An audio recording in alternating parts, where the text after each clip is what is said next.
that Russian team showed a lot of grit from the get-go. That may have thrown off the Q squad for a little while, but they quickly adjusted and figured out a way to reply. There was a lot of toughness in that first game, which kind of threw me off because that wasn't typical Russian hockey we saw in the past years. Of course, we have to speak about Zavgorodny, Hovanov, and Sokolov that were basically dancing circles against a Q defense, consistently generating great scoring chances.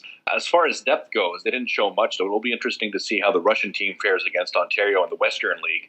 They may resort to Coach Bragan's favorite strategy, which is all-out defense. You saw oftentimes all 5 players going deep in the Russian zone, trying to take the puck back to start the attack again. As far as the Q team goes, I believe Dawson Mercer had 2 tremendous games. He showed he had speed, physical presence, great hands around the net. I think he won some points. However, the league announced that he will be suspended for 6 games, which means he'll only be playing the next game on November 22nd in Drummondville against Red Hot Sherbrooke. We'll see how that goes.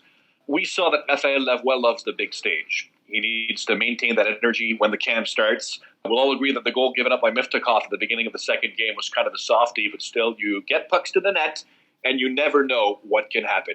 As far as Legare and Fortier from Baie-Comeau, they showed some great talent. Don't go thinking that the Drakkar is out of the picture yet in the QMJHL season. If they can string together a couple of wins, they'll be back in the thick of things very quickly. And Nets, Gravel and Rodrigue did okay. By no means did they serve stellar performances. Will it be enough to trigger an invitation to either or both of them? That remains to be seen.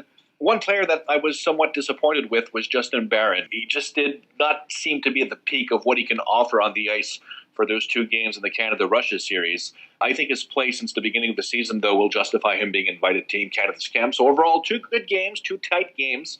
It was fun to watch. Play actually resumes in the league, and that's going to be the utter interesting fact on the way to the Christmas break and see who moves and who goes all in the season. It will be very interesting.